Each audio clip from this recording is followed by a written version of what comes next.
What's going on, guys? I got a video coming to you today about the basic math behind Bitcoin, a real in-depth look at what's going on under the hood whenever you multiply the generator point by a private key or any point by a private key. This is going to be sort of a two-part video explaining hashAdder, the program that I've written. If you click the link at the website hashadder.com, it'll take you to my GitHub page, which is an in-depth explanation of it here. But like I said, this is going to be a two-part video. In this video, I'm going to be focusing mainly on the multiplyNum function that I have under this word adder.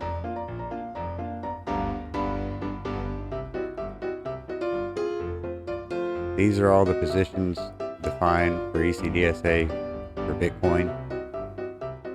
This is the original generator position. This is the position that we all start out at. Everyone starts out of that position. You use your private key to multiply this position. By multiply, I mean you add it to itself a certain number of times. That's really what multiplication is anyway. It's just repeated addition. In this way, like it's similar to, say, if we all had started at, if this was the generator position on a map, the X and Y coordinates, you would add this position's coordinates to itself to come up to a new position, and you would do that a certain number of times, and that would be multiply by 10. It would add it to itself 10 times. It would end up wherever it ends up. Whenever somebody sends you coins, you're giving them those X and Y coordinates to send coins to. And they can only know what your private key is if they were to check every position up to your key. They would have to check every position up to your key in order to know what your private key is. And the whole point is that you typically would use a random 256-bit number, which is very secure if it's random. But the whole point of my program here is to shrink the search space to try and recover the keys using the basic modular form arithmetic behind ECDSA. So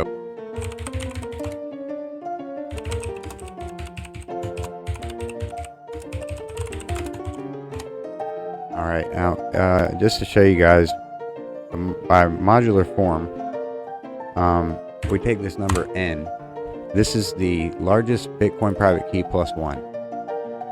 This is what becomes the zero position when you're counting. If you were counting up to this number, and you got to this number minus 1, you added 1, it would go to 0, and then you add 1 again and it goes to 1. And it never actually hits the zero position unless you're adding two positions together. So it's really kind of hard to hit that zero position in order to know that you're passing it when you multiply. So that's kind of a quick disclaimer. So to explain the search space, it's like a big circle, because it's modular arithmetic is like clock math. Like if this were hour 12, anything above 12 would start back over at 1. So like you have 1 and n minus 1 here, and then you basically have, like, if you take this number and you divide it by 2 and use the floor operator to divide it by 2, you come to the half position of technically n minus 1 divided by 2. It's the same thing. So if we add 1 to that by saying n plus 1 over 2, that gets us to a half position. So if we take those two positions where we have n minus 1 over 2 and n plus 1 over 2, actually, let me show you what G is. G is the original generator position that we all start from. What I showed you at the beginning of the video was the hex format. This is the base 10 format. It's the same position, the same X and Y coordinates. So if we take that curve G and we multiply it by some random number, and we're going to put it in to here, and we're going to do it modulo n, so that way the result is guaranteed to be less than the n number. Well, first I have to import, sorry.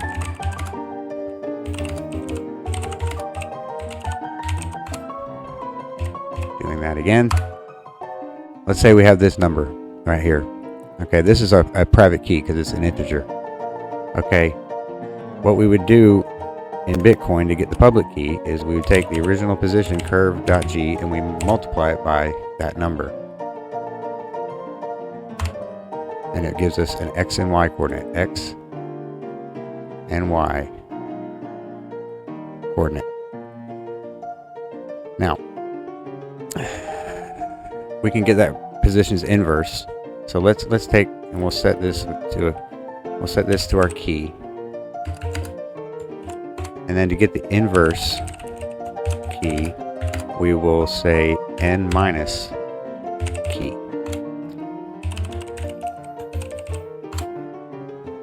That's the inverse of that key. So let's see. That inverse key is somewhere around here, and the initial key is somewhere around here. Basically, they're inverted of each other through this half position. This half position right here, these two positions share the same x coordinate. These two positions share that same x coordinate, and so do these positions. All these positions here have the same x coordinate as the ones over there. And what that means is the search space is actually divided in half. So your search space is actually half, which I'm going to set half equal to n plus 1 over 2, because that's how you divide by 2. But the total search space maximum is that minus 1. So you take this number and you subtract 1 from it, which is the same as n minus 1 over 2. That's the total search space size because of all these positions having the same x coordinate. We'll take the curve.g times the inverse key, and we get the same x coordinate with inverted y coordinates, inverted mod p via mod p here. Now what this means, if you plug this x and y coordinate into this formula, x cubed plus 0x plus 7 equals y squared, they will equal the same integer value. So if you were to just square the y value, and we will do it mod p. P is already set, so we're going to multiply it by itself. So squared mod p becomes that value.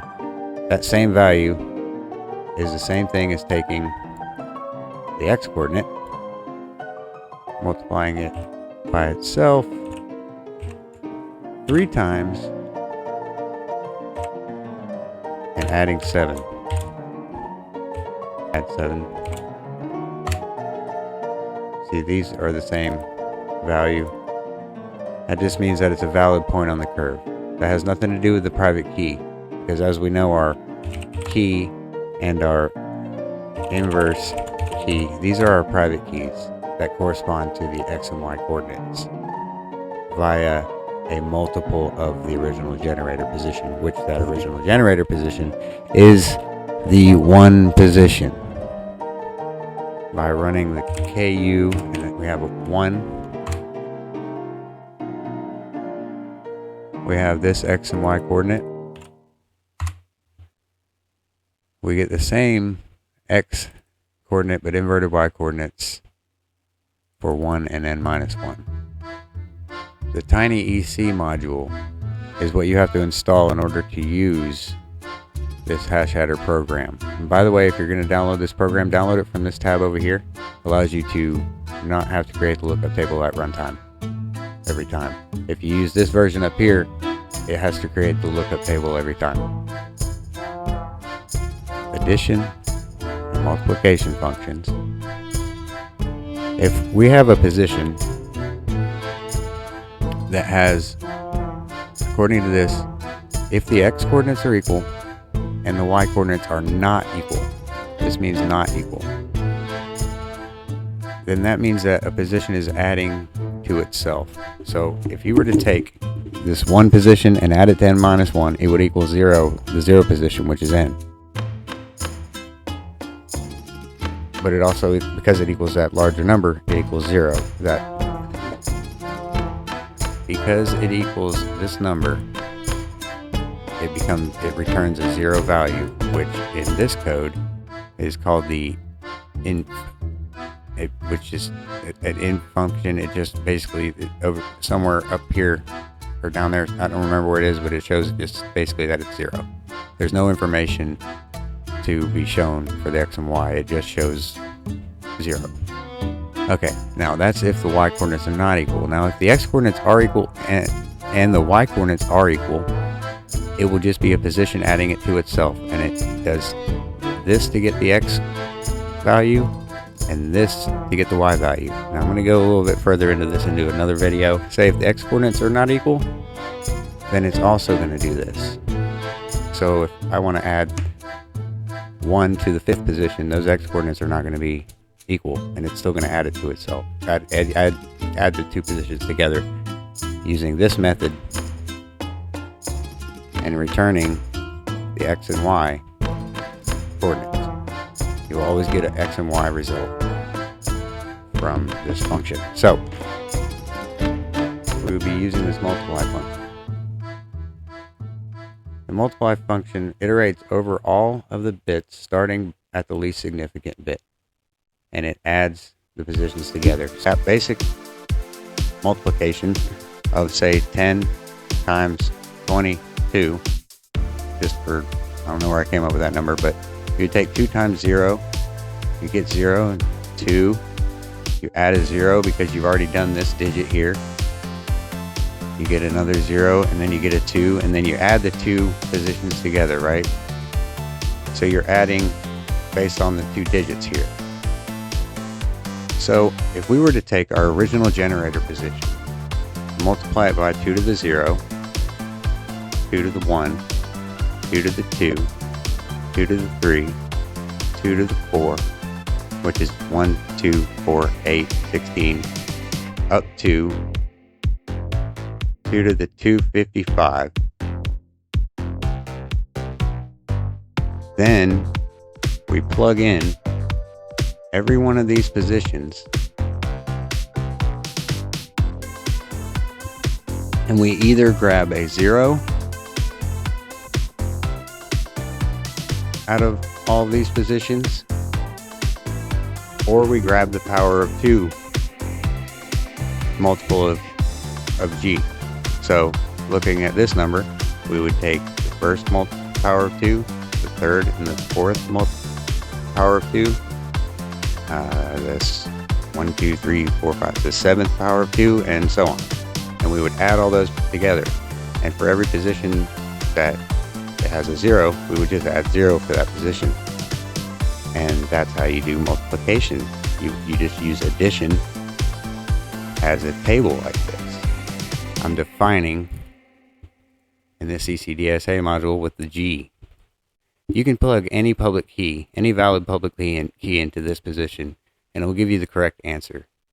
If you were to take a public key and multiply it and be able to recognize it as a result multiple of this position, then you can recover a key. If you know what a key times 2 becomes, but you don't know the initial value, you just subtract to get to that value. What the multiplyNum function does, if we were going to do hex, we would go down to 16, or down to 15 here, excuse me. If we were going to do hex, we would go down to 15 here. This would be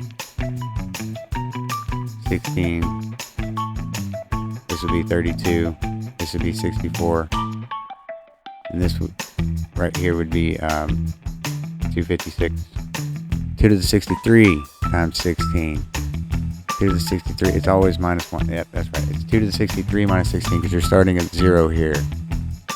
So what the multiplyNum function does is it goes all the way down to 65,536, or actually, excuse me, 65,535, and then up here it's at 65,536, and it does 16 powers of 65,536, so you only have 16 rows here. So you'd have 65,536 to the power of 15, and this would be 65,536 to the power of 15 times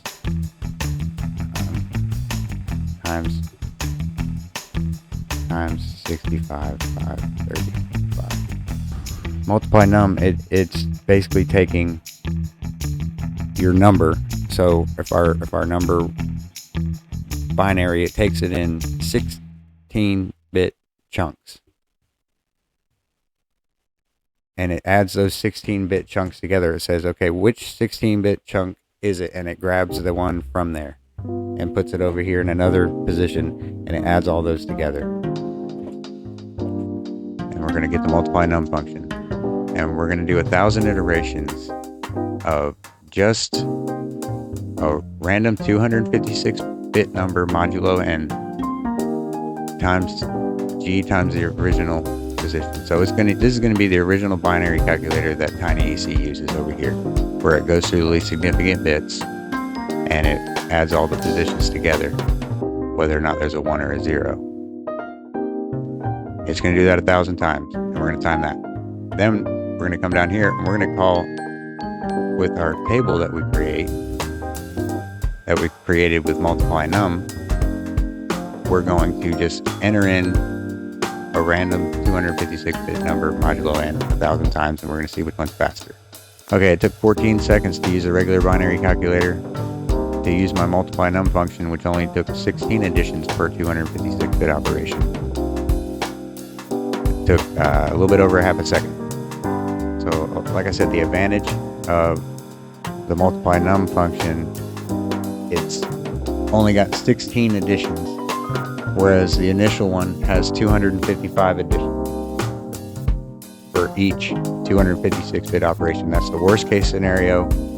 You'll notice, if you look at the code of hashAdder, I'm only using the multiply num function for each private key. So each private key is a random 256-bit number. I'm using modulo a half here because it'll find the same x coordinate. I may change this back to modulo n later, but I feel like it's just, you're keeping the search space down to the lower side. For the random search, it's taking a random number, 256-bit number, and then it's modulo a half, so it keeps it below a half, and then it subtracts 100,000 from it, and then it adds 1 200,000 times, and then it looks it up according to its 6-digit prefix, and then it uses the binary search, and that's all going to be explained in the next video. But what I'm doing here is I'm adding 1 because it's faster to do a single addition with every operation after doing the 16 additions every operation than it is to just do a bunch of 256-bit operations or even a bunch of 16 addition operations. So, and that's where I have this speed comparison. I can to show you with 10,000 iterations of the multiply num function and a 256-bit number, and 10,000 iterations of just adding 1 to each position. Yeah, so 6 seconds for the multiply num function, but when we're adding 1, it only takes 0.88 because we're only having to do 1 addition operation per each one. So when you run hashAdder, it goes through a loop, or a round I call it. And so with every single round, we're doing 200,000 additions of 1. Well, first we're subtracting 100,000, then we're adding 1 200,000 times. So it goes back over this original position. It's going up and down by 100,000 around this random position. We run this, and we're just going to take a random value that I know it'll find, say KU 65536, which is a very insecure private key, but it is a private key nonetheless. We'll take the public key X coordinate, type that in. We'll take the public key Y coordinate,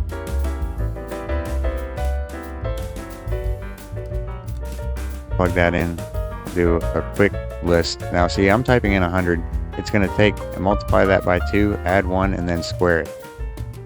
So 100 will output 40,401 keys in a collision list. So this is all going to be explained in the next video what the collision list is, but just to show you this working here, when this counter gets to 201, it's done all the rows for the collision list, and we are not going to skip this search because we want it to find the key.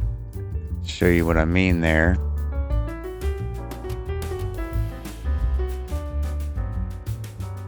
We'll do the same thing, but we are going to skip it this time.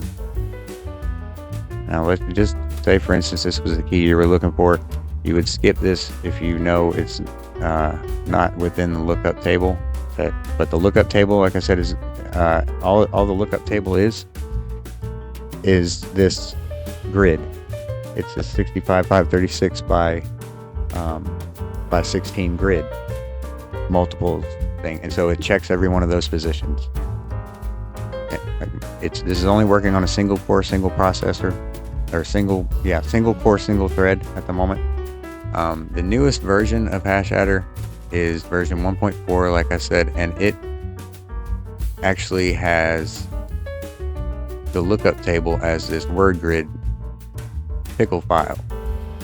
If you click the source code zip file to download it, and then you extract it and then navigate to that directory and run it from command line, every time you run the program, you won't have to create the lookup table.